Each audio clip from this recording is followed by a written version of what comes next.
Hey all அமெரிக்கால திருவிழா எப்படி நடக்குதுன்னு பார்க்கலாமா? திருவிழா அப்படின்னா நம்ம ஊர் மாதிரி கோவில் திருவிழாலாம் கிடையாது. ஒவ்வொரு வருஷமும் செப்டம்பர் மாசத்துல வர்ற முதல் திங்கட்கிழமையும் உங்க லேபர் டேவா செலிப்ரேட் பண்ணுவாங்க. நாங்க இருக்கிற இடத்துல இந்த லேபர் டேவை 3 நாள் திருவிழாவாவே கொண்டாடுவாங்க. ஸோ அந்த திருவிழாவுக்கு தாங்க நான் உங்களை கூட்டு போறேன். திருவிழா அப்படின்னாலே லைட்டுகளுக்கும் கடைகளுக்கும் பஞ்சமே இல்லாம இருக்கும். இந்த கடை வந்து பொம்மை கடையா லைட்டு கடையான்னு டவுட் வர்ற அளவுக்கு வந்து அவ்வளோ லைட்ஸ் வந்து போட்டிருந்தாங்க. சாப்பாடு கடைகள் இல்லாம திருவிழா எப்படி இருக்கும்? எக்கச்சக்கமான ஃபுட் ட்ரக்ஸ் வந்து இருந்துச்சு.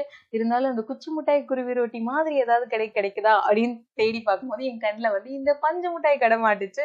அட பஞ்சு மிட்டாயெல்லாம் இருக்கே அப்படின்னு சொல்லிட்டு இங்க திரும்பி பார்க்கும்போது இசை மலையில் நனைய தயாரா அப்படின்னு இசை கச்சேரி ஒரு பக்கம் நடந்துட்டு இருந்துச்சு.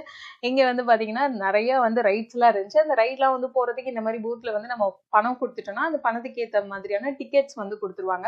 நம்ம ஒவ்வொரு ரைடுக்கும் 2 டிக்கெட் 3 டிக்கெட்னு வந்து வேணுங்கிற அளவுக்கு வந்து கொடுத்துட்டு நம்ம அந்த ரைட்லாம் வந்து போகலாம். உங்களுக்கு இந்த மாதிரி ரைட்லாம் வந்து போக பிடிக்குமா அப்படின்ற கமெண்ட் சொல்லுங்க. இது மாதிரி இன்ட்ரெஸ்டிங் வீடியோக்கு சேனல் சப்ஸ்கிரைப் பண்ணிக்கோங்க.